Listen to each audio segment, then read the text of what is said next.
para vocês. Vamos fazer, por enquanto, essa primeira etapa. Só esses risquinhos, 5 risquinhos, pontilhados ou retos, à medida que vocês acharem melhor.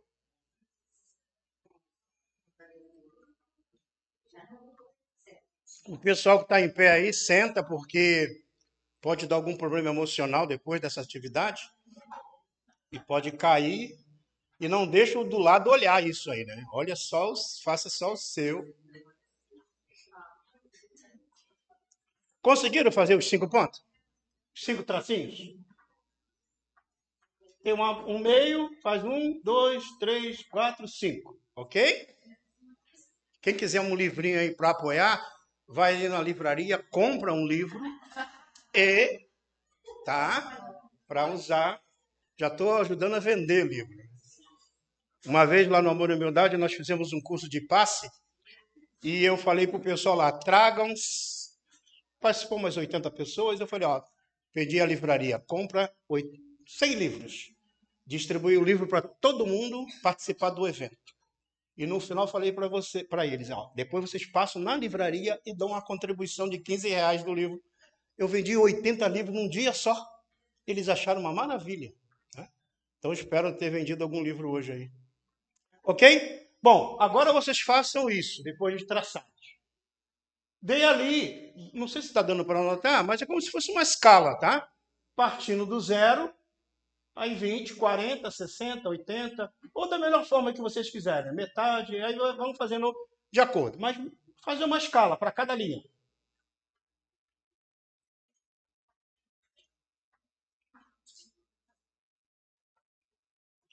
Então, tem o 20, tem o 40, tem o 60, o 80 e o 100. O 100 seria aqui o final, tá?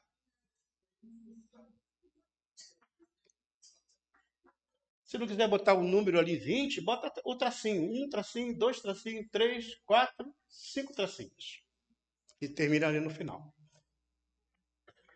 Confesso que essa atividade é a mais difícil de hoje, tá? Tem outra que é mais fácil, tá?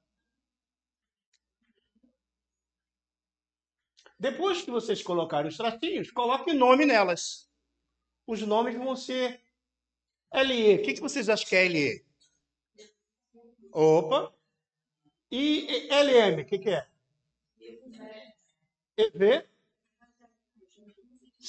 CI e GE, GES. Então vocês já notaram que é uma pegadinha, né? Então, na realidade, qual é o objetivo dessa atividade? Cada linha dessa representa como se tivesse uma representação de um livro da codificação.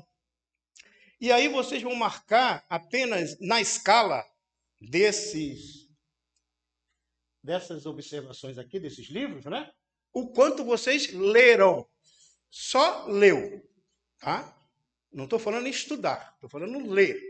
Então, por exemplo, eu li o Livro dos Espíritos 60%. Marca lá. Dá um pontinho lá no 60%. O Evangelho segundo o Espiritismo? Eu li 100%. O Evangelho é tranquilo. Aí bota lá 100%. O Livro dos Médios? Quando eu senti um negócio do Espírito lá em casa, eu li bastante, até 80%. Ou seja, eu estou dando um número qualquer. Cada um marca o seu, por favor. Não inventa número, porque Jesus está sabendo o número de cada um. Tá? E o seu mentor espiritual está contando aqui para mim. Se não contar para mim, vai contar para o Altamiro. Aí, o livro Céu e Inferno. Aqueles que o pessoal casa no final. Aí você vai botar ali. Será que eu li? Não lembro. Acho que eu li só 40% ou 20%. Marca, não tem problema. Dá só um tracinho, tá? Então marca aqui, ó, só um tracinho no grau, né? Dentro desse número ali que você acha que leu. A Gênese. Eu li só 60% ou só 20%. Marca aqui o 20%. Dá só um pontinho, ok? Agora vocês vão unir os pontinhos, começando pelo Livro dos Espíritos. Se você marcou aqui 60, traça um traço até o número que você marcou no Livro dos Médios. Depois traça um traço do livro dos médiuns até onde você traçou, estudou, ou leu, né, melhor dizendo, do Evangelho. Depois, no mesmo tracinho, traça de lá para cá. Ou seja, o ideal aqui é formar essa ligação dos pontos entre todos os livros. Agora eu vou dar uma olhada. Eu tenho que colocar para volta. Marca lá pontinho, vai o livro.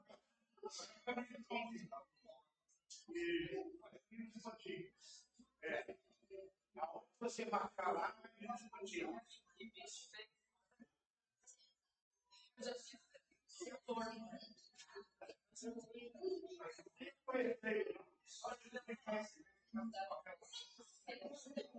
Agora aqui no pontinho, acima, segura aí.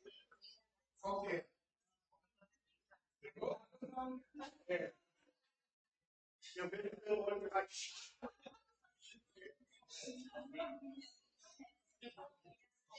Fizeram todo mundo? Quem é que está faltando ainda? Quem não conseguiu traçar? Eu sei que traçar um pontinho de um ponto para outro, eu sei que é difícil. Mas vai com vontade, com fé. Ó, vai com amor. Ela falou tanto de amor, coisa maravilhosa, né? Vamos com amor. Traçaram? Como é que ficou aí, mais ou menos? Ficou alguma coisa assim, parecida? Ó, Livro dos Espíritos, ficou alguma coisa assim parecida? Que maravilha. Agora eu pergunto uma coisa. Imaginem o espiritismo da palhoça que está acelerado com a construir mais de 7 e todas as obras do Grambista em mundo, todo sempre espiritual. Uma prolongação de existência. Porque todas as obras do Grambista são muitas casas de espírito. Agora, se todas as casas de espírito da palhoça, da única coisa, do movimento espírita de Santa Catarina, fosse uma grande locomotiva e precisasse caminhar para chegar no seu destino, que é a meta do Cristo, e utilizar as rodas que vocês construíram, aonde ele chegar. Imagina uma locomotiva, tem diversas rodas, e para rodar as rodas. Como é que está rodando você?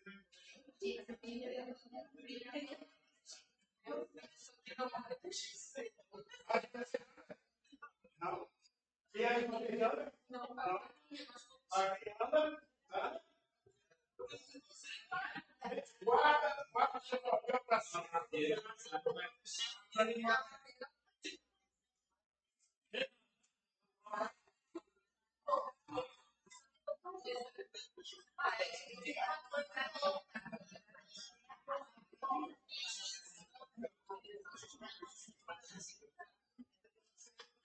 Gente, eu vou embora, porque essa era o seminário que eu ia falar, entendeu?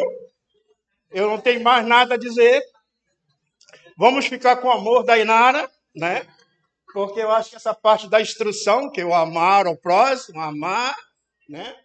Espíritos amai-vos, eu acho que podemos ficar aí agora. O instruí-vos, infelizmente, ficou comigo.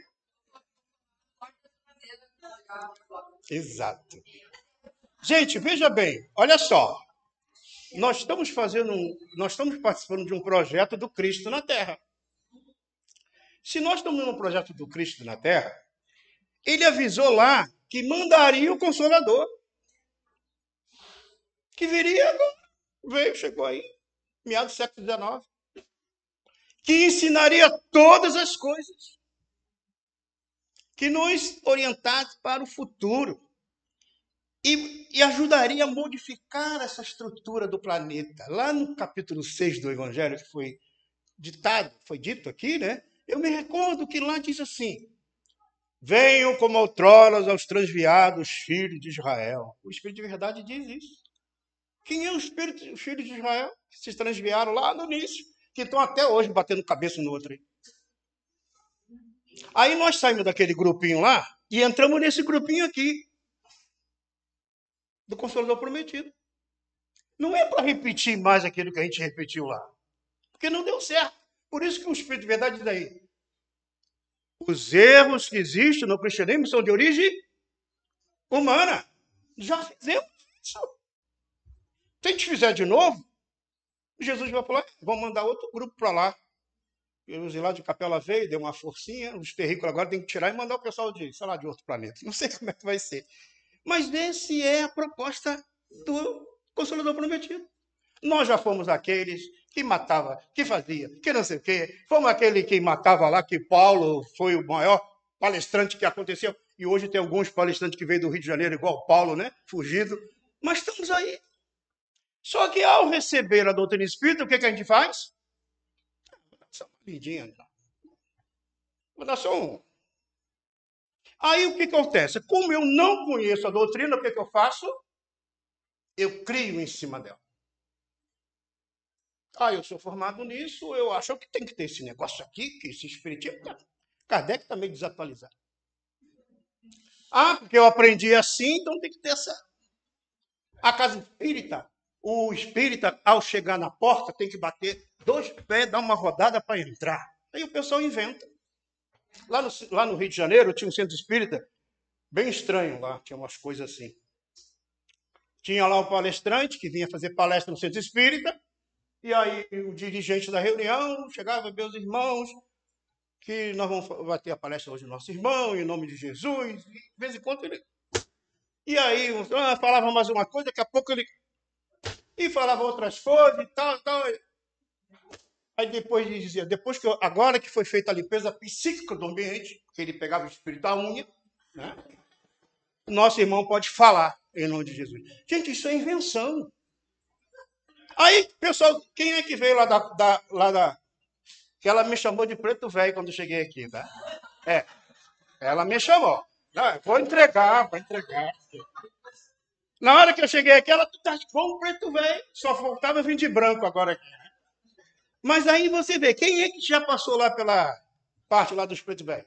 Levanta a mão aí. Pode falar. Lá em casa era assim. O pai João lá em casa, a vovó Maria Conga, era normal. Aí numa reunião meio de... não mentiu não. O pai João era igualzinho. Eu, quando olho a foto do pai João, eu falei, meu Deus, estou copiando. E eu tinha 8 anos, ele voltava para segurar a vela ainda. E eu figurava segurando a vela, queimando a minha mão.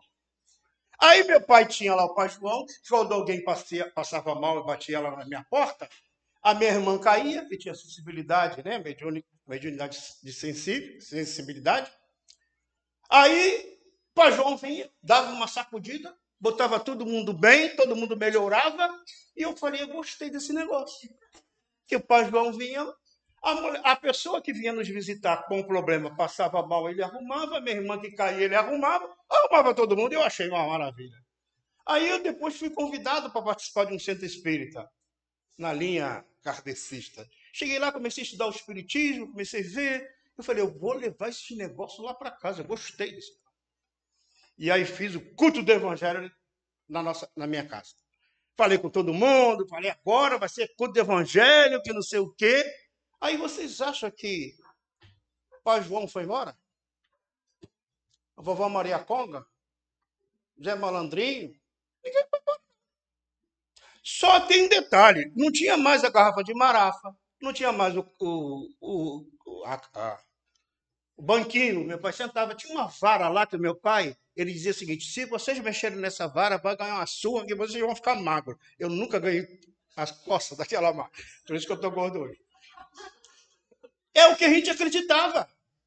Aí, só que interessante, numa reunião mediúnica, uma preta velha virou para mim e falou assim, não precisa falar torto não, né, meu filho? Eu falei, não, que esse maneirismo é do médium. Porque se o médium é educado, ele sabe controlar. É a mesma coisa o espírito querer bater na mesa. Se o médium sabe, conhece, ele evita, porque quem controla o corpo é o médium, não é o espírito. Eu quero xingar um palavrão, não xinga não. Se você que está doido para xingar, tu xinga, mas não vai botar a culpa no espírito, não. Então, se nós não estudarmos a doutrina, lermos, só leitura, tá? Se nós não lermos, vai dar isso. Ó. Aí o espiritismo, o que acontece? Vai muito bem, daqui a pouco fala. Uma casa espírita vai muito bem, daqui a pouco.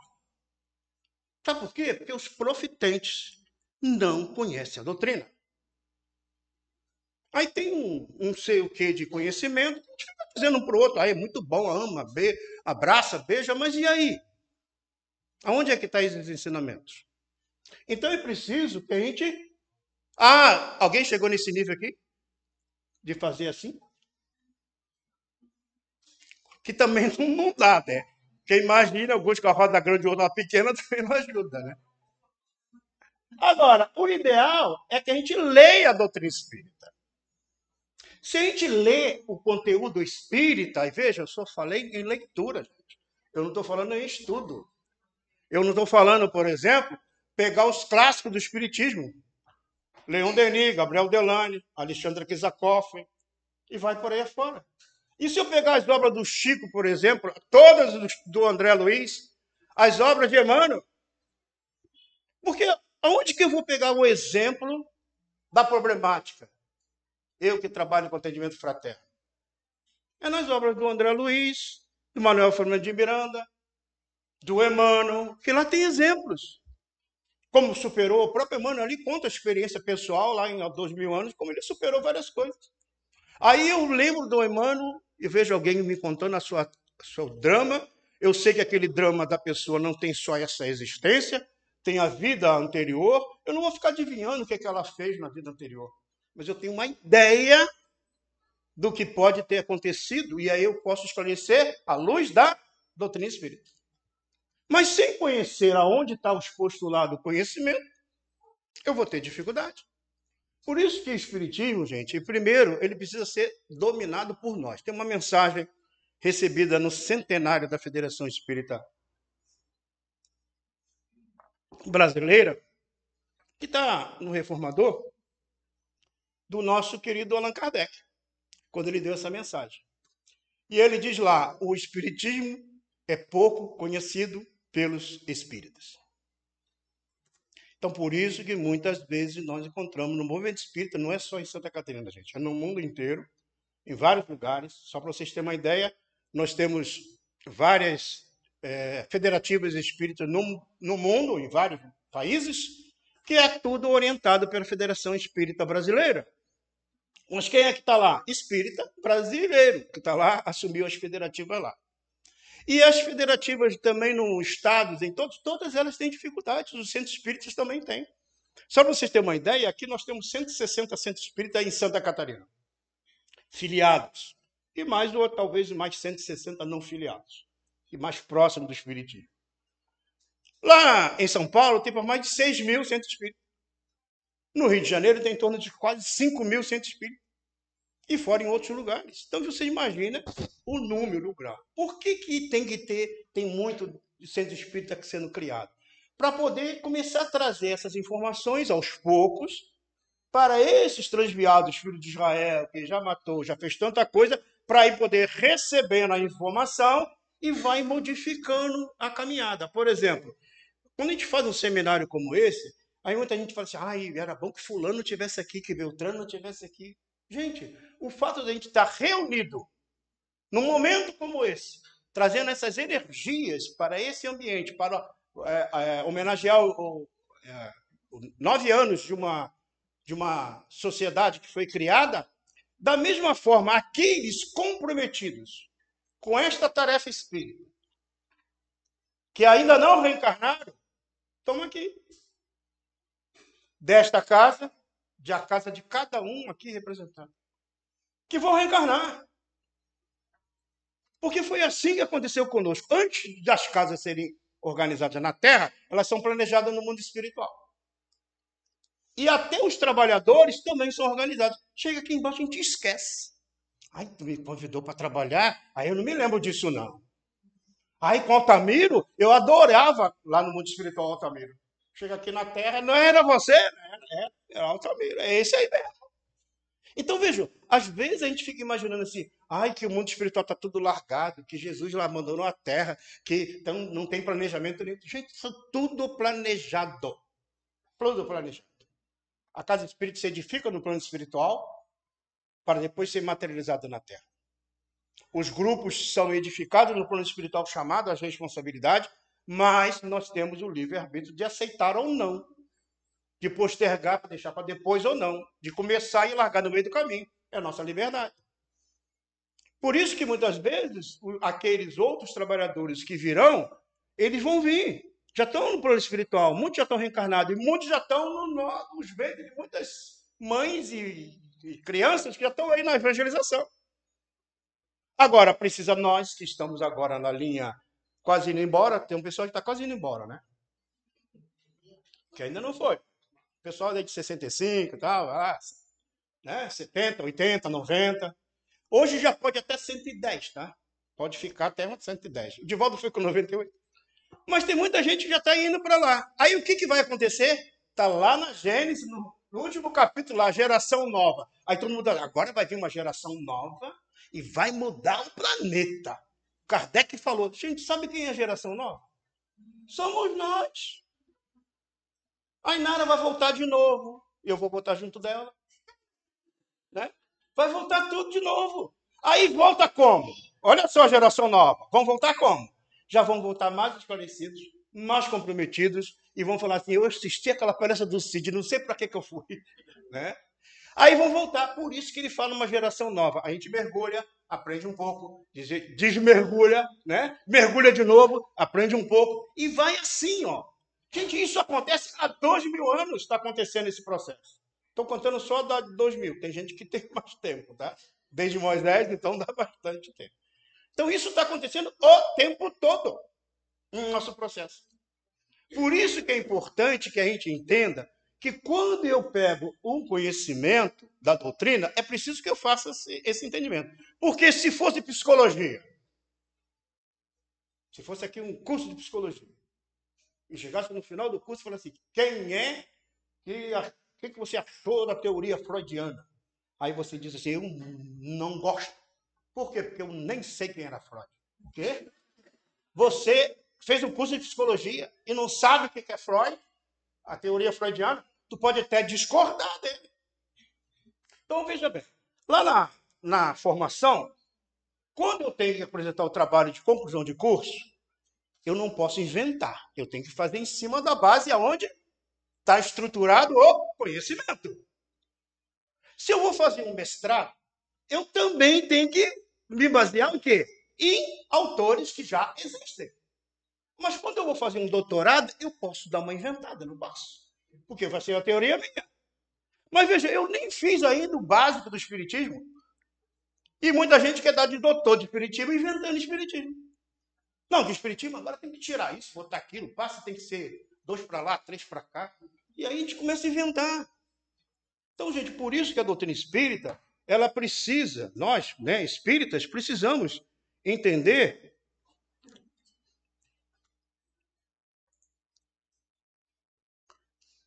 Deixa eu só abrir aqui, eu estou sem óculos, não enxergo. Na próxima eu vou vir com a visão de raio-x melhor. Então, por isso que quando a gente estuda a doutrina espírita, a gente precisa perceber que o papel do espírita no movimento espírita. Eu queria pegar o passarinho, mas ele não quis ficar. Eu coloquei no slide errado, por isso que o passarinho entrou. Só para me atrapalhar. Mas não tem problema. Então, quando eu estudo a doutrina espírita, o que acontece? É preciso que eu entenda que a doutrina espírita tem um princípio, né? Que é o Consolador Prometido, como nós já falamos, tá? E ele tem um fundamento doutrinário. E eu tenho que conhecer, eu, espírita, que estou fazendo palestra, que estou dirigindo um grupo de estudo, que estou fazendo atendimento fraterno, que estou evangelizando, tenho que conhecer os fundamentos do espiritismo. Não é outra pessoa que tem que entender isso. Não é o que chega aqui pela primeira vez. Sou eu que tenho que entender. E tenho que dominar esse conteúdo. Por isso que a gente reencarna aí, no mínimo 50 anos, 10 anos para cada livro, tá? Aí foi lá em Paris, todo mundo ainda está querendo ir lá para Paris para ver o dom lá do Allan Kardec, né, no Père Lachaise, que é muito bonito, né? Quero conhecer, tirar foto do lado. Tudo bem, vai lá. Olha só, se por acaso eu quero responder essa pergunta, que isso é uma matéria dada que eu já fiz em outros lugares, o pessoal já até conhece. Se eu quero responder essa pergunta aí, quem sou? E muitas vezes as pessoas vêm no atendimento fraterno, na casa espírita, na evangelização das crianças, na juventude, pergunta, ele está em dúvida quem ele é? É lá no livro dos Espíritos que eu vou responder isso aqui. E quais as questões? Que todo mundo sabe, eu sei. Quais são as questões que a gente vai responder essa pergunta? É fácil, basta ler da questão 1 a 1019, que você responde essa pergunta com muita facilidade. Agora, se a pergunta é, de onde eu vim? Tem gente que tem dúvida de onde veio, tem gente que acha que veio de Marte, veio de não sei de onde, é nós agora, né? Aí, o que acontece? Você vai ler o quê para você entender isso aqui? Você tem que ler a primeira parte do Livro dos Espíritos. Aqui, gente, é novo paradigma. É um novo paradigma sobre Deus, sobre o Espírito, sobre a matéria, sobre a formação do mundo. Aquele negócio de Adão e Eva que a gente aprendeu, não é isso não, gente. Não é.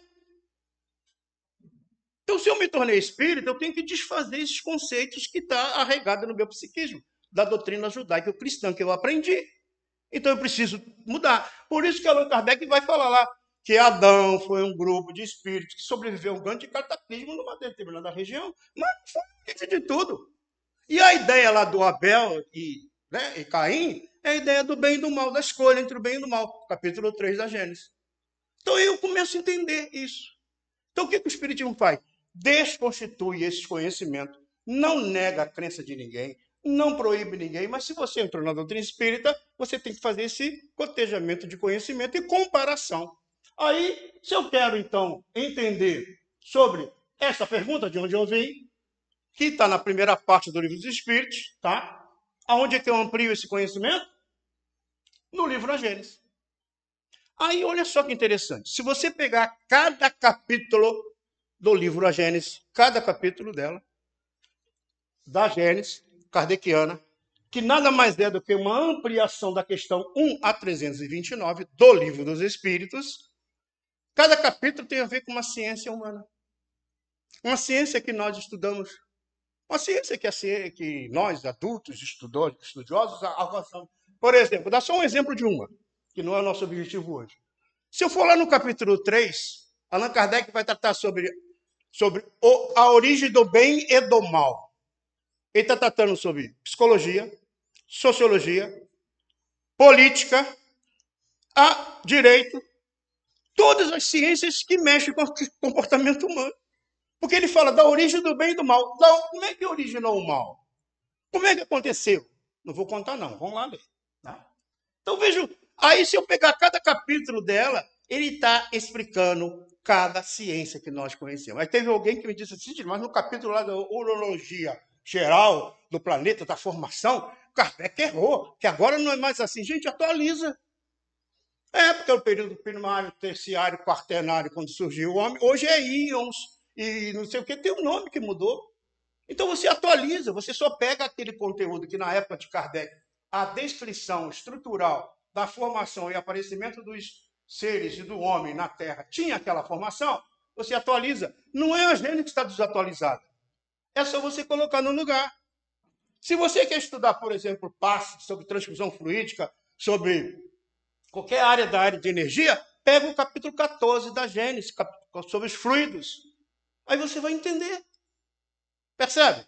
Então, quando a gente faz esse processo, a gente vai começando descobrindo esses conhecimentos. Por exemplo, se a pergunta é, o que sinto? Tem muita gente que acha que eu sinto arrepio, eu sinto isso, eu sinto aquilo. Né? Então, vai lá, segunda parte do Livro dos Espíritos. Gente, aqui está toda a estrutura do mundo espiritual. É a segunda parte do Livro dos Espíritos. Gente, não tem ninguém que tenha essa informação. Ninguém. Nenhuma doutrina. Nenhuma estrutura do conhecimento tem essa informação. Agora está surgindo uma visão que a medicina agora está começando a estudar a mediunidade. Aí eu me recordo de Marlene Nobre, que na época eu tive a oportunidade de assisti-la lá antes dela desencarnar, né, logicamente, lá em São Paulo, e ela disse muito bem, muito claro, disse, a medicina, quanto medicina, precisa reler esses 150 anos de espiritismo. Sabe por quê? Porque não adianta agora pegar o médico fazer uma série de experiências dentro de um laboratório e dizer que a mediunidade é isso ou aquilo. Gente, olha o caminho que o codificador fez. Desde que os espíritos se comunicaram com as mesas girantes. Olha a construção do pensamento, do raciocínio lógico, que você pode notar que qualquer questão que você faça nas obras da codificação, ela tem uma lógica, ela fecha. Não existe ali um buraco, ai, Kardec errou desse ponto aqui. Então, se você for analisar, a questão da mediunidade, ela tem características, vamos dizer assim, detalhes. Só para vocês terem uma ideia, no livro dos médiuns, Allan Kardec elenca 80 tipos de mediunidade. 80 tipos. E aí a gente está lá achando que é só psicografia e psicofonia, psicografia e psicofonia. Não, não, gente, tem muita coisa.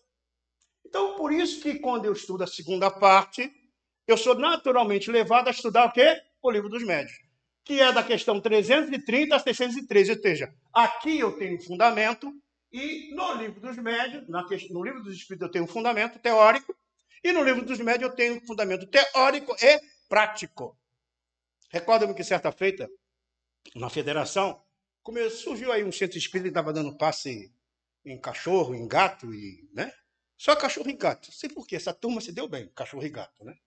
Porque a Piton não pode ir lavar, né? Nem o burrico. Mas o gato. E aí, na época, o pessoal me chamou lá na reunião do conselho e falou assim: Sidney, precisa fazer uma pesquisa aí a respeito desse assunto e tal. E você pode fazer? Estava na área doutrinária naquela época. Eu falei, não, eu faço. Fui incumbido para fazer. Aí, primeira coisa que eu fui, pegar todos os livros que a federação vendia, e vende até hoje, que falava sobre os animais para ler. Porque eu não vou falar de um assunto para não entender o que estão dizendo. Porque a informação está lá na segunda parte do Livro dos Espíritos, quando fala lá sobre os três reinos.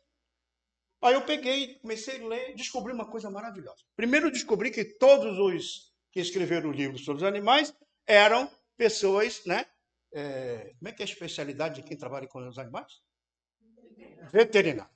Era veterinário. Claro, eles falavam beleza dos animais, mas tem que falar. É lógico. Bom, aí eu continuei lendo, estudando, preparei uma dissertaçãozinha para apresentar na federação. A federação depois leu, disse que tinha que melhorar, não sei o quê. Eu acabei publicando um livro depois, ampliando, né? Só que no meu livro eu botei macaco, botei piton, botei tudo quanto é bicho, que está lá publicado na Amazon. Mas aí o que eu descobri? Olha só que interessante. Alguém me disse assim: Sidney, você não pesquisou direito. Você devia pesquisar na Revista Espírita, porque lá na Revista Espírita tem uma comunicação que Kardec registrou de um espírito que diz que os espíritos no mundo superior e em outros lugares, eles ajudam até nos afazeres de casa. Imagina um cachorro fritando ovo, né? Para você comer. E aí eu peguei, eu falei, então tá. Eu fui lá na Revista Espírita. Gente, a Revista Espírita são 12 volumes. Allan Kardec publicava um por mês, desde 1858 até 1800 e... Quando é que ele desencarnou? Isso. Até nos 3 primeiros meses de 69. Até as últimas foi publicada pela sua esposa, Amélie Gabriel Baudet. Mas aí eu peguei e li. Realmente o Espírito fala como era lá. Mas um detalhe. A Revista Espírita é um ensaio teórico de um cientista. Gente, Allan Kardec era um grande cientista. Ele fazia um ensaio teórico, ele publicava, e lá no ensaio teórico vinha a resposta, as pessoas começavam a interagir com ele. Ele publicava de novo, para depois ele sintetizar nas obras da codificação. Bom, aí o que acontece? Eu fui seguir. Quando eu vi a mensagem desse espírito, eu vi que o Kardec não fez comentário. Aí eu continuei olhando, encontrei uma segunda mensagem dele no outro volume, no outro mês, que também não tinha comentário do codificador. E aí eu fui no outro mês, também não tinha comentário do codificador. Foi coisa estranha. E o espírito falando que fazia isso, fazia aquilo outro. E aí foi na quarta, nada. No quinto, nada. Lá no sexto, aí o Kardec fez um arrazoado. Sobre o espírito, aí ele fala sobre o espírito, sobre aquelas questões todas e tal, se é possível, não é. Então ele analisa, e aí depois ele faz um resuminho e coloca lá no livro dos médiuns. Evocações dos animais. Tem um capítulo lá que fala sobre isso. Aí diz assim, que um amigo, um médium na época, que teve lá um casalzinho de pintacilgo, que a mãezinha do pintacilgo morreu. E estava lá os seus passarinhos, um dia o médium foi lá e olhou, cadê o passarinho? Morreu. O que ele fez? Médium estudante, fez uma reunião e evocou quem? A mãe do pintacilgo. E a mãe do pintacilgo veio. Gente, a parte alegre aqui é da minha parte, mas o Allan Kardec fala uma coisa bem organizada, tá? Aí ela veio, meu menino não morreu. Eles caíram lá, o gato bateu no ninho, caiu lá no meio do mato. Aí o que acontece? Ele foi lá e achou, e ele escreve para o Kardec. Aí o Kardec, analisando, diz assim: evocai as pedras, e as pedras falarão. Gente, o que quer dizer isso? Se você evocar a cadeira começar a falar, porque tem um espírito aí inteligente, um ser inteligente, porque a cadeira não é inteligente. Gente. A estrutura mental do animal é assim, ó, só vocês terem ideia. O pessoal da psicologia vai me matar agora. Imagine assim: o processo de. Tem uma palavrinha, eu não vou escrever aqui no quadro. Ah, tá, tem aqui. Uma palavrinha bem bonitinha assim, ó. Essa palavrinha aqui, ó. Telecentralização. Esse processo de telecentralização, parece um palavrão, né? É uma ligação tálamo-corticais da estrutura do nosso tálamo com a nossa estrutura do nosso cérebro neocórtex, do nosso cérebro novo. No animal, esse processo acontece intrauterinamente, dessas ligações. No ser humano, acontece extrauterinamente, depois que nasce. Por exemplo, se o cachorrinho acabou de nascer e você tirar ali da cadela e botar no meio do gato, o que ele vai fazer? Vai miar? Não vai miar. O código genético está pronto, instintivo. Ele vai latir. Se eu pegar o gatinho que nasceu, botar no meio da galinha, ele pode até ciscar, mas vai miar. Porque, gente, já está pronto. Agora, no ser humano, tem a probabilidade de quê? Das conexões talamo-corticais, como tem um pensamento contínuo ou espírito, ele é capaz de aprender. Aí, quando você lê isso, estuda na doutrina espírita, quando Allan Kardec fala sobre o pensamento contínuo, lá na questão 600, ele fala que o espírito, que caracteriza o espírito que chegou na fase hominal, é a consciência de si mesmo. Ele sabe que existe. O animal está com uma ligação conosco, ele cria todo esse objeto. Mas é um espírito que está em seleção, em processo de individualização. Alguns já mais avançados, outros já chegando em algum ponto. Que tem uma interação conosco, já estão agindo, até tem cachorro aí protegendo até criança agora, até bota para cobre e tudo mais. Por quê? É esses processos, essas almas que vão começar a reencarnar nos próximos mundos que vão sendo criados. Então, aí que eu estou chamando a atenção. Quando eu estudo, eu não fico assim achando que só qualquer teoria me agrada. Eu preciso ter um fundamento, já que eu aceito a doutrina espírita. Se eu quero entender por que sofro, eu vou estudar a terceira parte do Livro dos Espíritos, que aí entra basicamente no que a nossa irmã colocou, que é de fundamental importância. É a relação de nós com Deus, com o próximo e conosco mesmo. Gente, aqui está a história da nossa vida, nesse terceiro capítulo. Quer saber onde está nossas encrencas? Está aqui. Como é que eu me relacionei com Deus? Deus me punia, Deus matava, Deus não sei o quê. Tenho medo de Deus. Estou de mal com Deus. Até parece que Deus liga para isso. Né? E aí, como é que é a tua relação com o próximo? E a gente briga com o próximo e fala mal do próximo. Tem um monte de problema com o próximo. Como é que está a relação de você consigo mesmo? Está se amando, né? Tá ou não está se amando? Te vê ou não te vê como espírito imortal? Ou está achando que daqui a 2 minutos vai apagar tudo e vai começar tudo do zero? Não é assim. Então, por isso que ao estudar essa terceira parte das leis morais, eu sou necessariamente, e são 10 leis, está lá na questão 621, aonde está escrito a lei de Deus? Os espíritos perguntam. Na consciência. E, Nara, não tem jeito. Eu gravei as questões, sou obrigado a falar. Eu sei que tu falou aí Né? Fica lembrando de número de questão. Sou obrigado, mas eu sou. Tá? Obrigado, obrigado. Então, o que eu quero dizer? Que quando eu estudo essa terceira parte dos Espíritos, eu sou naturalmente levado a ler, a estudar o quê? O Evangelho segundo o Espiritismo. Gente, a explicação está aqui. Da questão 614 a 919. Para onde eu vou? Tem gente que tem dúvida? Basta ler a quarta parte do Livro dos Espíritos, das Esperanças e Consolações. Duas posições só, no mundo corporal e no mundo espiritual. Consequência do cumprimento ou não das leis de Deus que está na nossa consciência. Está na terceira parte. Está lá onde? No livro Céu e Inferno. Questão 920 a 1019. Ai, Sidney, como é que é lá do outro lado? Gente, pega o Céu e o Inferno. Eles não casam no final não, tá? Mas pega o Céu e o Inferno, para quem não leu, pega a segunda parte do Céu e Inferno, está lá o Kardec, ele elencou várias comunicações, antes mesmo de André Luiz, várias comunicações de espírito, dizendo o estado deles no mundo espiritual. Gente, é um material excelente para quem trabalha em reino mediúnico. Até para saber orientar os espíritos. Mas vai ler. Se tu não lê, não, lê. Aí depois estuda. Fica melhor. Porque aí você tem um conhecimento mais completo para você. Então, a doutrina espírita, gente, é esse projeto aqui. Ó. Não existe nada diferente dessa estrutura que está pronta. Não precisa revisar, não precisa dizer que Kardec errou, atualizar não sei o quê. Pelo contrário, cada vez mais a ciência está comprovando o que está aqui. Talvez com uma terminologia diferente, mas não muda nada. O dia que tiver, diz o codificador, se o espiritismo for ultrapassado pela ciência naquele ponto, o que o espiritismo faz? Avança. Ah, não, agora o espiritismo todo está errado. Não é assim.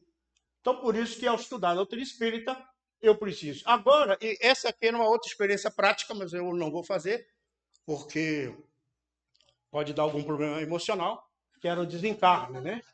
Então, eu ia fazer um desencarne aqui físico, para vocês mostrar como é que é desencarnação. Gente, qual é o objeto de estudo do espiritismo? Não é o corpo. Não é o corpo. Eu ia pegar o mais magrinho para desencarnar, que fica mais fácil, né? Sai mais fácil, desencarna mais rápido. Não é o corpo físico, gente. O corpo físico, a gente quer, não, vou fazer uns centros espíritas só para dar passe, para cura. Beleza, maravilha. Agora, tu cura o corpo e o espírito que gera doença no corpo, você não cura? E curar o corpo, tem muita gente fazendo já. Aí, vamos desencarnar a criatura. A gente aprende que o espiritismo não é só o corpo, né? Na visão espírita. O homem não é só o corpo. É o perispírito. Aí entrou num outro maranhado de conhecimento que a gente não conhece, que é preciso que a gente aprofunda o perispírito, para entender, porque é ele que faz o processo da reencarnação, quando a gente reencarna, ele que determina na estrutura do cérebro, da célula, lá no desoxirribonucleico, do DNA, como é que nós vamos fazer. Por exemplo, quando eu reencarnei, na outra vida eu era louro de olhos azuis. Aí, quando eu me liguei no meu perispírito, ele falou, já foi, meu filho, tu aprontasse. Agora eu vou mexer no teu DNA para tu vir um pouquinho moreninho. Tu vai reencarnar naquela família, onde tem um gene para isso, montaram tudo para mim, montaram no corpo. Aí meu corpo veio desse jeito aqui. Mas eu já me programei. Na próxima eu venho, né? Vou tentar. Mas aí você fala assim, Sidney, mas você está falando aí brincando. Pega a questão 88 do Livro dos Espíritos. Allan Kardec pergunta, o espírito tem cor? Os espíritos dizem, não. Pode ser do opaco, do azul, do branco. Aí fica a gente brigando aqui, não, porque tu é branco, tu é azul, tu é amarelo, e porque esse é mau, esse aquele é ruim. Gente, não tem nada. É gente que está criando esse negócio aqui na Terra. Tu vê que o espiritismo, até isso, para com essa desencrenca. Quando eu estudo a doutrina espírita, até essa desencrenca some. Eu tenho uma filha, né, que eu costumo dizer isso, ela fez agora a apresentação de mestrado dela, né, que ela é mestre em educação, e a teoria dela foi sobre as questões raciais, porque ela descobriu na nossa genealogia que a minha avó, a mãe do meu pai, veio da África. Mas ela é espírita desde pequenininha. E eu disse para ela, minha filha, escreva mesmo, faça tudo que tem que fazer. Mas tu sabe o seguinte, hoje tu está nessa posição, que ela é meio clara, meio cafusa, também igual a mim. E aí eu falei, tá tudo bem, só que na próxima tu pode vir do outro lado do grupo. E aí, como é que tu vai rever essa atitude? Não, pai, eu sei que eu tenho, mas é minha tese, eu tinha que escrever. Foi até na França apresentar a tese dela agora.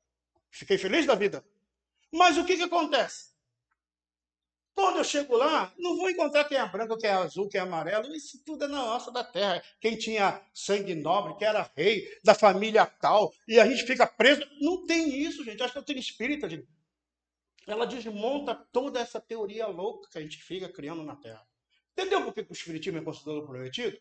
Não é só para questões religiosas, é questão socioeducacional do mundo inteiro. Aí, eu desencarnando a criatura, mais um pouco, eu vou chegar onde? No espírito. Aí vai lá o Kardec dizer, né, sobre o espírito. Lá na questão 257. A sede das sensações, da percepção e do sentimento é do espírito. Então, quem é que sente? Quem é que ama? Quem é que odeia? É o espírito. Aí o pessoal, não se diz, mas o corpo dá um negocinho na gente. Às vezes a gente acorda com dor de cabeça, meio bravo, né? Tem outros que acordam assim, meio com os dois pés esquerdos. Tem algo que acontece aí com as senhoras, da mudança hormonal, que é o jeito de falar. Mas acontece. Aí você vai lá no capítulo 9 do Evangelho segundo o Espiritismo. Tem uma mensagem de Hahnemann, ele diz assim: não é o corpo que dá cólera, a raiva. Quem tem raiva aí, vai lá ler Hahnemann. Quem tem raiva é o espírito. Gente, tanto o corpo como o perispírito não tem vontade própria, não tem vida própria. Quem tem é o espírito, é ele que é o sede da sensação, da percepção, do sentimento. Então, quando eu estudo isso, eu vou entender. Quando eu tenho na minha programação de evangelização, por exemplo, quando entra, por exemplo, uma criança que tem alguma síndrome, alguma criança que tem alguma paralisia, alguma criança que tem uma má formação ou uma falta de um membro, que eu sei que isso é limitante, mas isso é orgânico para a aprendizado do espírito. Aí eu sei que no espiritismo, quando nós desencarnamos, aquele que é Dao, deixa de ser. Aquele que não enxerga, voltará a enxergar. Aquele que não fala, voltará a falar. Aquele que não anda, voltará a andar. É uma doutrina essencialmente otimista. Até para as pessoas que as nossas casas ainda, na área de evangelização, ainda não está estruturada para receber crianças com aspecto autista, crianças com síndrome de Down, crianças com outras más formações congênitas. A gente não tem condição, porque os nossos evangelizadores não estão sendo preparados com esse tipo de informação. Embora já começaram a fazer para a educação dos bebês, mas é preciso que tenha, porque tem amigos, parceiros, espíritas, que têm essa formação acadêmica, que pode dizer como é que é o fator. Mas o espírito, quem é que sabe? O espírita. Percebe? Então, veja, o que nós temos nas nossas mãos? Nós temos um material maravilhoso, só que nós estamos postergando, aí vai vem de novo, vai vem de novo, vamos ficar. E o povo fica dizendo que daqui a 50 anos vai vir Jesus, vai acabar com tudo, o pessoal vai para o planeta chupão, e o povo lê, ouve na internet e acredita. Agora, veja, o pessoal ouve lá no YouTube diversas pessoas falando cada coisa interessante, mas não para ler a obra espírita, gente. Aí fica na crença lá, não, porque aquilo que o Chico disse, estava só eu e o Chico. Por isso que eu tenho uma foto que eu botei no meu Facebook, eu e o Divaldo, no único seminário que eu estava do lado dele lá, Blumenau, há muito tempo. É fácil de eu dizer, tá vendo? Ó, eu e o Divaldo, ele falou coisa para mim que vocês não sabem. Gente, eu não tenho credibilidade. Não tenho, nenhuma. Pelo contrário, foi o Cid, né? Não, foi o Divaldo que falou, o Divaldo. E é isso que o povo faz. E aí o que acontece? Uma massa de espíritas antigos, de cabelo branco e sem cabelo também, que estão o quê? Ouvindo essas coisas da internet, e são palestrantes espírita, depois vem para a tribuna espírita e fica repetindo isso. E aonde está a doutrina espírita? Eu não sei por que ele me chamou para fazer esse seminário, mas infelizmente eu sou obrigado a falar. Um movimento espírita. O movimento espírita tem por finalidade promover e realizar estudo e divulgação e a prática da doutrina espírita. Qual doutrina espírita? A codificada por Allan Kardec, não é outra doutrina espírita. Colocando-a ao alcance e a serviço de todos os seres humanos, não é só dos espíritos que vêm na casa espírita, todos os seres humanos. Cumprindo, assim, a sua missão, que é a de instruir e esclarecer os homens, abrindo uma nova era para a regeneração da humanidade. Essa é a nossa missão, esse é o nosso trabalho. Aqui está a estrutura, mais ou menos, não vou entrar em muitos detalhes, do modelo do movimento espírita, né? Palestra pública, a sociedade, tudo que interage. Sabe por quê? Porque assim, ó, a casa espírita está instalada aqui, mas ela está influenciando essa casa que está aqui na frente. Influencia essa casa que está aqui do lado. Influencia essa casa que está aqui do outro lado. Ah, mas eles ali não frequentam. Não tem problema. Na hora que faz uma oração aqui, todos dessa região são beneficiados. Todos, sem exceção. Porque os espíritos não ficam escolhendo quem acredita e quem não acredita. Não fica. Agora, se eu tenho um compromisso de vir para a casa espírita, fazer uma vibração, ou fazer uma reunião mediúnica, ou fazer uma atividade de evangelização, ou fazer, e eu não venho, quem está faltando no trabalho somos nós. Porque eu me comprometi em trabalhar. E aí o mundo espiritual está contando com o quê? Com a nossa energia. Gente, só nós que temos essa energia aí, que o mundo espiritual tira um pouquinho da gente e coloca lá na senhorinha que está doente. Nem sei se tem senhorinha doente do outro lado ali. Mas na senhorinha doente ali. No outro lá da ponta da esquina. No outro lá no final da rua. No outro lá no outro bairro. E aí conecta com as espíritas. Aí, olha só que interessante. Aí eles descobrem que tem um espíritozinho que está andando aqui pela rua, que é meio brabo. Que aí não consegue dar conta. Os médios aqui não estão conseguindo dar conta. Aí sabe o que o mundo espiritual faz? Pega ele, leva lá para o caminho. Não. Não. Pô, na moça ali que me deu do coração preto, fala. Obreiros do bem. Aí leva lá para. Não, porque lá elas me deram um quindim. Eu tenho que. Foi lá. Aí o que o mundo espiritual fala? Aí o que o mundo espiritual fala? Pega aquele espírito que está vendo que não está encontrando campo psíquico. Gente, tem que ter uma afinidade fluídica para que o espírito se comunique. Aí, como não tem, ele tenta num, tenta no outro, médico que possa segurar, ele é muito bravo, mas lá não. Fala o nome do centro, o mundo espiritual ouvir. Obreiros do bem. Aí lá no Obreiros do bem, ele leva lá.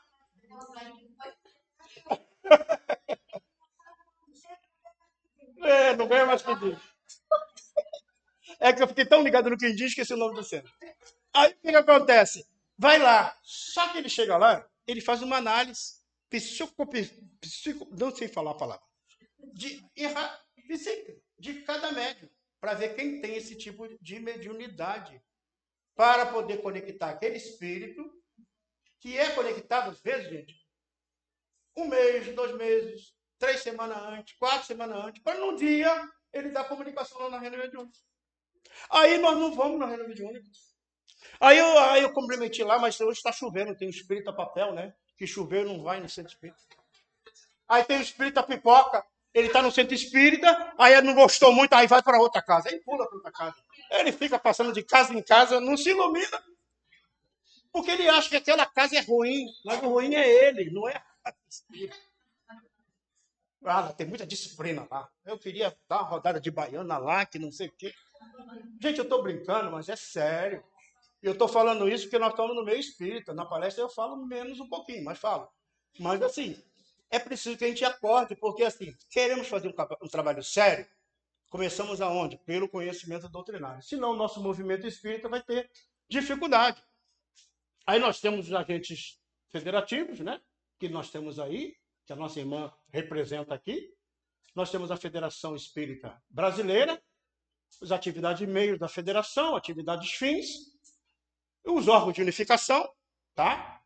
e os centros espíritas. Então, veja, cada federativa do Estado brasileiro se reúne aqui, ó, para levar as suas experiências, para produzir documentos que voltam para onde? Para os centros espíritas. Ah, mas eu queria fazer evangelização. Não sei. Existe um documento orientando o básico da área mediúnica. Eu não sei. Tem um documento que diz como é que funciona. Atendimento fraterno. Tem um documento que diz como funciona. Gente, não precisa inventar. Não precisa fazer diferente. Vou precisar de um pouquinho mais água. Olha, já leu o pensamento. Esse é médium. A mediunidade dela é boa. Então, veja. O que eu estou tentando mostrar? Existe um órgão que é nosso, lá em Brasília, que os nossos presidentes e diretores da federação se reúnem lá no Conselho Federativo Nacional e os documentos que chegam para nós, nas casas espíritas, eles chegam organizados. Por isso que as casas espíritas têm que se filiar à federação. E por isso que a federação se divide em URIs. Então, se essa casa pertence à 14ª URI, é com a 4ª URI que tem que se reunir com todas as casas espíritas. Aí vem ela lá do centro espírita, como é o nome?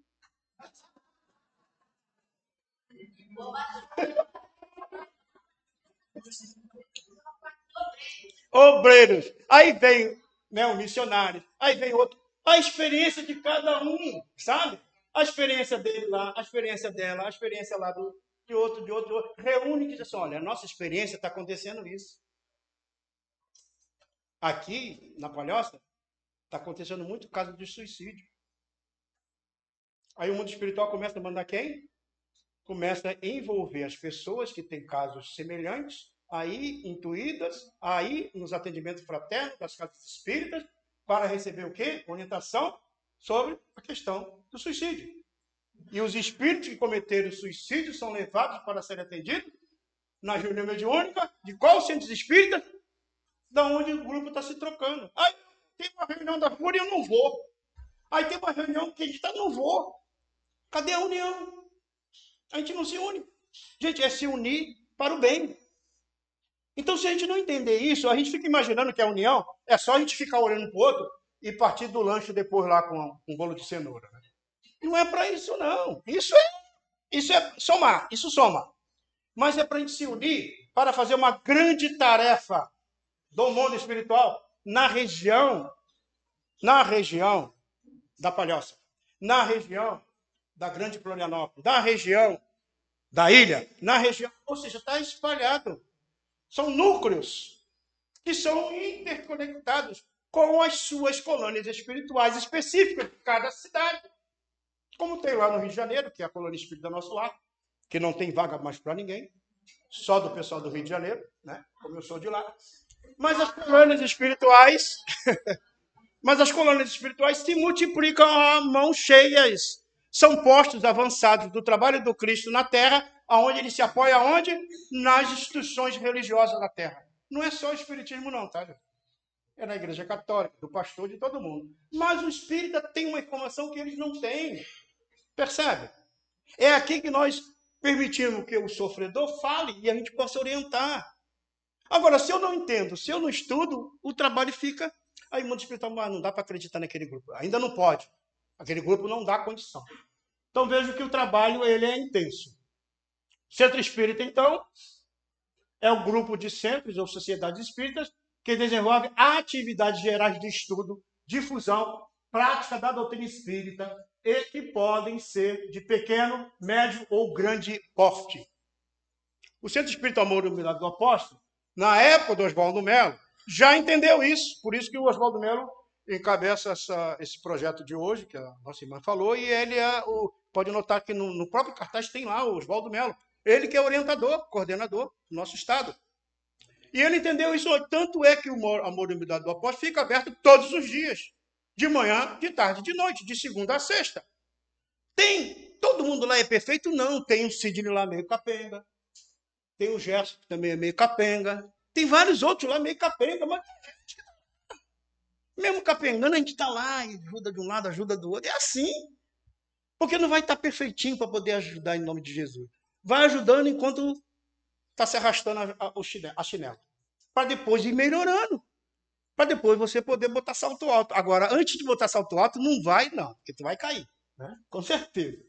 Aí, ó, as atividades de órgão de federação desenvolvem as atividades de união das instituições espíritas. Então, os órgãos de unificação têm essa função de unir as instituições espíritas num seminário, num trabalho. Por isso que quando se convoca para uma reunião dessa, ou um seminário desse, é bom que haja um planejamento para poder todo mundo fazer a sua programação e poder participar, trazer suas experiências. A unificação do movimento espírita. Andando um pouquinho mais, é mais ou menos assim, ó. Conselho Espírita Federativo Nacional, as federativas, o órgão de unificação e os centros espíritas. Gente, a base do movimento espírita são os centros espíritas. É aqui que nós exercitamos a teoria toda que nós aprendemos. Agora, se nós que estamos exercitando a teoria não sabemos usar a teoria, a nossa prática está o quê? Meia boca. Entendeu? A nossa prática está. E o mundo espiritual, como é muito caridoso, o Oswaldo Melo, então, ele bota na mão na cabeça do meu filho. Ainda tem, vai ser assim. Um dia o Oswaldo Melo me pegou lá em Blumenau, me chamou a atenção, deu um puxão de orelha que eu chorei uma semana inteira. Eu falei, tá bom, Oswaldo, vou tentar. Então, até hoje, quando vem alguma coisa, eu falei, é tu, né, Oswaldo Melo? Tá. Tem uma região aí que ele já me mandou umas 4 vezes. Eu falei, mas, Oswaldo, mas por que de novo lá? Vai, meu filho, vai lá. Aí, quando eu encontrei o presidente da federação dessa vez, eu falei, vem cá, o que está acontecendo naquela região? Não, Sidney, lá está precisando, não sei o quê. Eu falei, porque vai vocês, agora o Valdir só fica me mandando, vai você. Aí a federação já foi lá várias vezes também. Mas aí, só para vocês entenderem, que quando a gente está na linha de frente, no presidente centro, palestrante espírita, coordenador, diretora da URI, vai ser chamado mesmo para a tarefa. Porque é quem que vai. O que o mundo espiritual visa? Quem está na frente. Está na frente, vai lá trabalhar. Vai lá botar para fora. Ou então, quando o pessoal está com muito processo obsessivo, aí eles chamam um pessoal aí que sabe cantar. Não sei se vocês conhecem. Porque com a música aí dá uma relaxada, muda o psiquismo de todo mundo. E eles são chamados também para essa tarefa. A arte é o belo criando o bom, diz André Luiz. Então, veja, é esses arranjos do mundo espiritual que nós temos dificuldade de materializar na Terra. Quanto mais rápido a gente materializar, mais rápido o nosso planeta chega aos resultados que nós queremos. A interlocução, gente, funciona assim, ó. É sempre de baixo para cima. Não existe no movimento espírita de cima para baixo. É sempre da casa espírita, com as suas experiências, no órgão de unificação, passando para as federativas e desta a FEB. A FEB monta o programa e depois traz para a casa espírita. Mas o programa que surgiu aonde? Aqui. Por exemplo, na área da mediunidade, os primeiros materiais que surgiram foi o nosso irmão de Palhoça, Sérgio Céu, que elaborou na Federação Espírita Catarinense. E chegou a ser um modelo que a FEB depois publicou para o Brasil inteiro. Percebe? Então a gente fica imaginando que não vai acontecer daqui. Acontece. Acontece com as experiências. Tá? E depois dessas informações, até o Centro Espírita já preparado. Aqui tem alguns modelos, tá, gente? De obras que existem. Gente, essas obras, só para vocês terem ideia, elas existem muito baratas na federação, um custo bem baixo. Ah, Cidinho, mas eu não tenho dinheiro. Vai no site da FEB e baixa em PDF. É grátis. Não tem nem desculpa dizer que não sabe. Está lá. Aí o órgão de unificação, as obras da mediunidade, né? O programa do SAPS, né? Assistencial. Eu botei algumas só aqui, tá? Os programas da doutrina espírita. Tem da área do DIGI, tem da área do atendimento fraterno, tem de todas as áreas, tá? Tem lá. E papel do espírito do movimento espírita, agora que era o passarinho, né? Eu tive que caçar ele de volta. Centro Espírita é uma escola onde podemos aprender e ensinar, semear o bem e colher as graças, burilando-nos e aperfeiçoar os outros na senda da eterna, na senda eterna. Emmanuel. Até me atrapalhei na leitura. Está lá no Reformador de 1951. Então, rapidamente, só para a gente entender como é que é o caminho. Quanto tempo eu tenho? Já acabou? 10? Então tá. Agora aqui é mais fácil. Ó, a entrada no centro espírita, como é que acontece? A gente entra, a pessoa chega no centro, isso falando com uma casa espírita já está estruturada para receber as pessoas. Quando as pessoas chegam, elas vêm no centro espírita. Ela vai para uma recepção, tá? Qual é a causa que ela procurou o centro espírita? Seja um conhecimento ou uma necessidade. Ela está procurando um conhecimento ou tem uma problemática. E ela vai na onde? Na recepção. Então, a pessoa que trabalha na recepção tem que estar preparada. Assim, vem cá, que dia que é a reunião da evangelização? Eu não sei não, me botaram hoje aqui. Não pode. A pessoa da recepção tem que estar preparada, tem que saber todas as atividades da casa. Não pode ser, me botaram aqui porque não tinha ninguém para ficar. Ainda usa essa frase ainda, né? Encaminhamento, aí por quê? Ela tem que saber para poder fazer o encaminhamento. Nesse encaminhamento pode ser encaminhado para entrevista, no atendimento fraterno, que aí o atendimento fraterno vai servir o quê? Desse catalisador para poder depois levar as pessoas para cada área, né? Ou reunião pública. Ela pode vir no atendimento fraterno se é uma necessidade, que é, às vezes, ser ouvida, ou vai para uma reunião pública, que ela vai ouvir palestra. Dali, então, ela vai se integrando no centro espírita, depois em grupo de estudo, vejam, que vai aprofundando a sua interação, e depois ela gera um processo de convivência. E depois vem para o seminário, porque tem lanche no final. Tô brincando, tô brincando. Eu vim por causa disso, tá? Tô brincando. Gente, olha só, para a gente poder ir fechando. Qual é a situação quando as pessoas chegam na nossa casa espírita? Tem uma teoria, uma área nossa aí do conhecimento profissional, que é a questão de mediação familiar, mediação de empresas. Então, as pessoas sempre chegam com essa pirâmide de PIN, que é a pirâmide de PIN significa uma posição, interesse e necessidade. Geralmente, as pessoas, quando chegam pela primeira vez, ela tem uma posição. Nem sempre aquilo que ela fala é o que ela necessita. Nem tudo aquilo que ela fala, nós vamos descobrir o interesse, porque ela tem um interesse. Ela fala alguma coisa e quer um interesse. Por exemplo, ela fala alguma coisa e quer que tu fale aquilo que ela já está na cabeça dela. É a mesma coisa que quem vai no médico, né? Já quer que o médico diga aquilo que ela leu no Google, né? Aí o que acontece? Quando ela fala alguma coisa, o que o Espiritismo faz? Ele não pode deixar de dar orientação da necessidade. Qual é a necessidade? Do espírito imortal. Não do ser que passa, que vai passar, mas do espírito imortal. Por isso que eu preciso conhecer a doutrina espírita para poder acontecer. Então, o que afirmamos, o que desejamos obter ou tentamos evitar, e o básico do qual não podemos prescindir. Vou contar um caso rapidamente. Uma pessoa uma vez chegou no atendimento fraterno, lá na Boa Humildade, e virou para mim e disse assim: Sidney, eu queria conversar e tal, sentou. Não, eu queria te falar uma coisa. É porque eu tenho passado uns problemas com a minha família, eu estou casado já há mais de quase 30 anos, e eu descobri, Sidney, que a minha esposa, Sidney, ela tem me atrapalhado muito. Muita dificuldade, me criou muita dificuldade, e falando, falando. Lógico, a gente ouve. Porque eu acho que eu poderia estar numa outra situação, vivendo uma vida melhor, fazendo uma coisa mais diferente, participando, tendo uma felicidade e tal. E eu deixando a pessoa falar. Aí depois que ele falou, porque ele tem que dar o tempo para o outro falar, não interrompe. Aí depois que ele falou algumas coisas, eu falei, tá, mas é só por isso?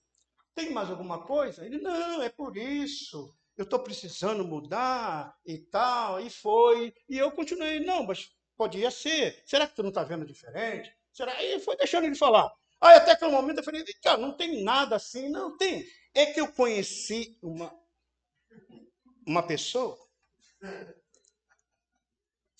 aí eu entendi. Veja, o que ele queria ouvir do atendente espírita? Né? Teoricamente, se ele fosse no advogado, o advogado falava, é isso mesmo, aqui vai ser tanto, está pensando, desculpa os advogados aí. É tanto, aqui, entra lá com o processo. Mas na casa espírita, eu posso ser o atendente fraterno, eu ter até minha OAB lá para dar o cartão para ele. Não dá. Não é para lá no atendimento, não é para tu fazer isso, não. Nem um psicólogo. Vai lá na minha clínica que eu te cuido. Não. É espírita. Aí eu ouvi, deixei ele falar, ele disse lá, e depois ele começou a falar da pessoa e tal. Eu falei, meu amigo, vou dizer uma coisa assim, na visão espírita, você já fez isso. Você quer repetir essa mesma história? Se você está com essa mesma tendência, de novo, tendências instintivas, está lá no capítulo 5 do Evangelho segundo o Espiritismo, querem saber o que tu fez na vida passada? 2 fatores, voz da consciência e tendência instintiva. Está lá, o Kardec ensina isso. Se você está com essa tendência instintiva, você está repetindo uma história. E você vai se comprometer mais ainda. E aí eu comecei a orientar pela doutrina espírita, já nem falei mais da segunda pessoa, já orientei o Evangelho, participava de tá bom, muito obrigado, foi embora. Porque não ouviu o que ele queria. O interesse era ouvir aquela frase. Eu me separei, porque um médium lá no centro espírita disse que eu tinha que me separar. Deu para entender? Então, por isso que a gente tem que estudar a doutrina espírita e não misturar as estações. E para o caminho da integração do trabalhador, tá? Convivência, lembra da convivência que terminou lá?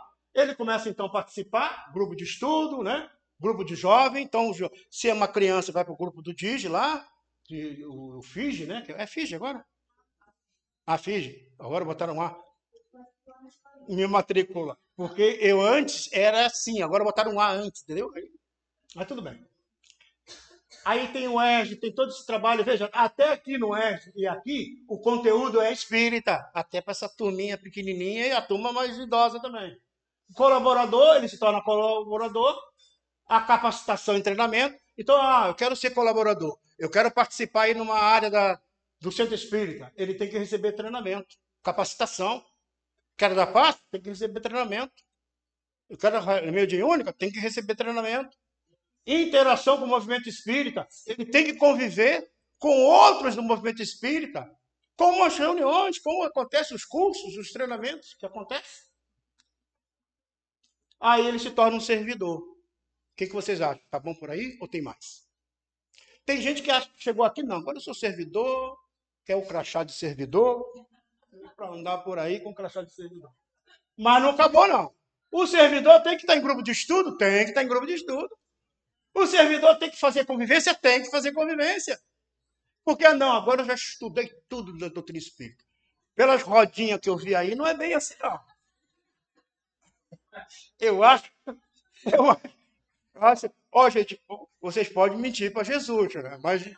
Mas o que vocês escreveram está grafado no perispírito, tá? E agora, para fechar, o pessoal vai falar assim, não chama mais o Sidney para fazer esse vídeo. Olha só que interessante. Olha como é que se constrói uma consciência ética. A construção de uma consciência ética. Nós temos uma área. Isso aqui é um outro trabalho que a gente faz sobre liderança, mas só um pedacinho que a gente pegou. Nós temos uma área da intencionalidade, aquele que a gente intenciona, e tem a área do comportamento. Quando nós temos na nossa intencionalidade, nós temos uma intenção de ter, de ser, de compartilhar e de servir. Quando a gente está na posição de ter, olha só como é que é o nosso comportamento. Ele parte do individual para o coletivo, tá? Eu estou na intenção de ter. Como é que eu ajo? Eu tenho dependência. Aí, qual é o comportamento? Preciso que você me sirva. Então, se eu estou no ter, gente, hoje aí vem 10 vezes na casa espírita durante a semana, e toda vez que chega ali, baixa o ombro e vem se arrastando. Aí, o que foi? Tadinho, não, porque eu não estou bem. Vem cá, toma um passo, e todo mundo dá carinho e tal. Não recebe carinho em casa, aí no centro espírita recebe. Tudo bem, não estou falando mal da família de ninguém. Mas aí o pessoal passa para a intencionalidade do ser. Olha só, no ser. Independência. Aí o que acontece? Eu posso me servir sozinho. Não, vou deixar que os espíritos vão falar comigo mesmo, em casa, vai dar comunicação. Então eu quero ser um servidor, mas estou com postura daquele que quer agir sozinho. No compartilhar. Aí o que acontece? Interdependência. Olha aqui, ó. precisamos nos ajudar. Então, até aqui, nós estamos dentro de um grupo ainda de mudança. Agora, o que Jesus falou? Aquele que quer ser servidor de todos, que seja o quê? Aquele que quer me seguir, seja servidor de todos. Aí, quando é que a gente começa, seja na área de servir? Que é a área do desprendimento. Aí sou servidor. Então, quando eu me torno realmente desprendido da tarefa, eu sou um servidor. E o servidor, gente, não tem hora. Ainda mais se eu moro do lado do centro espírita. Não tem hora. Porque aí eu vou estar preparado para ajudar. É a mesma coisa eu boto ali na frente, atendimento fraterno. Conversa fraterna, está lá na plaquinha. O pessoal passa aqui toda hora. Está vendo o horário do atendimento fraterno. Aí, naquele horário do atendimento fraterno, ele vem no centro. Não tem um atendente fraterno. Então, tira da placa. Se não tem um atendente para atender, tira da placa. Porque não vai funcionar se você diz uma coisa. Passa a primeira, eu venho, não tem ninguém. Na segunda, ele já espalha para a vizinhança toda. Ah, naquela casa ali não tem atendimento. Eu vou lá, não tem ninguém lá para atender. Percebe? Agora depois chover um pouquinho. O último quadrinho. Atividade de centros espíritas, atividade colaborativa, atividade especializada. Ah, agora entra outro aspecto. Consciência espírita, conhecimento doutrinário e treinamento específico. Então, veja, se eu vou para uma reunião mediúnica, é um treinamento especializado. Se eu vou ser palestrante, é um treinamento especializado. Ele precisa ter um treinamento específico. Não é só ler a doutrina, não é só frequentar, não. Planejamento estratégico, que é da diretoria, ou de qualquer casa espírita, né? Que a diretoria estabelece, ela tem um planejamento tático, um planejamento operacional, estratégico da diretoria, o planejamento tático é do diretor do departamento. Olha, o diretor foi, então, trabalhado, foi capacitado para ser diretor do departamento do lado do DIGI, do departamento de mediunidade. E ele faz parte aqui, ó, diretor do departamento. É o tático, que faz as coisas acontecer. E aí, a equipe que pertence a ele é o planejamento operacional, que atende as pessoas, que está aqui no horário, que arruma a salinha. Eu fui fazer uma palestra agora lá em Balneário Camboriú, na Casa de Jesus. Eu vou falar, porque falar mal do pessoal que está de longe, tudo bem. Né? Aí eu acabei de fazer a palestra, desde quando eu estou indo lá. E quando terminou, o pessoal foi embora e o presidente ficou de me levar, porque agora eu estou andando de ônibus, né? Sou chique agora, sou motorista particular. E aí ele virou para mim e falou: Sidney, fica mais um pouco que eu te levo lá na rodoviária. Eu falei: tá bom. Só que tinha um tapete, porque no dia seguinte, no sábado, no domingo, ia ter a evangelização dos pequenos. E eles têm um tapete que eles colocam para cobrir o chão inteiro, que encaixa no outro aqui de... De quê?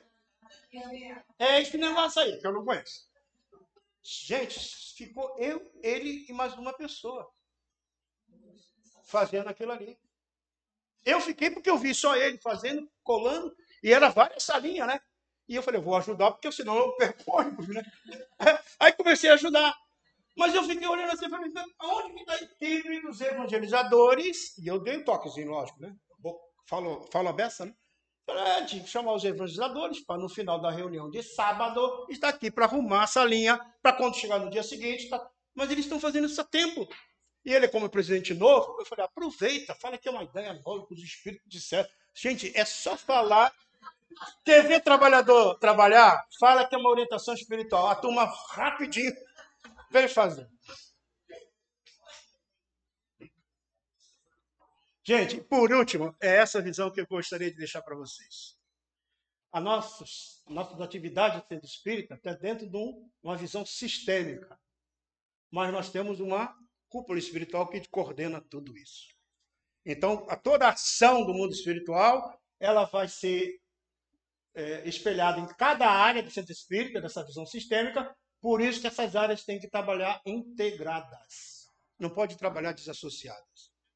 A evangelização tem lá o seu armáriozinho com o seu papel e com a sua canetinha. Aí o pessoal da mediúnica precisa de papel e caneta. Não, aí tem que ter um outro armáriozinho para o pessoal da mediúnica ter o seu papel e a sua canetinha. Aí o pessoal da assistência social também precisa do papelzinho. Precisa ter um. Gente, para que isso? Para que não tem um material didático para todos? Se tem um material didático, se tem os livros para estudo, que seja para todos. Não, esses livros aqui é da mediúnica, não pode tocar. Os espíritos abençoaram. Não tem isso. O mesmo livro do médium pode ser usado no grupo de estudo. Quando você precisa usar na reunião mediúnica, é levado para lá. Tá? E por último, graças a Deus chegou. 10 homens unidos por um pensamento comum são mais fortes do que 100 que não se entendem. É o nosso codificador que fala isso em Obras Póstumas. Obrigado. Muita paz.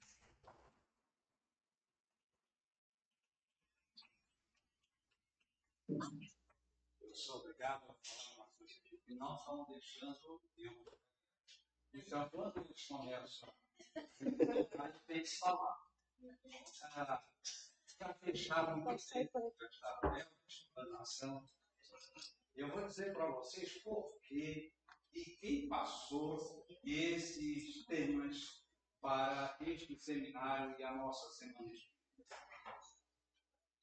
Após aquele encontro que nós tivemos em Santo Amaro, e a Inária, a quarta urna, convocou todos os presidentes das casas espíritas da 14ª para que houvesse um debate entre nós, reunidos, para expor as necessidades e o que está acontecendo dentro das casas para essa aproximação pelo movimento unificado que está sendo, aos pouquinhos, fazendo isto. Tá? Vejo aqui,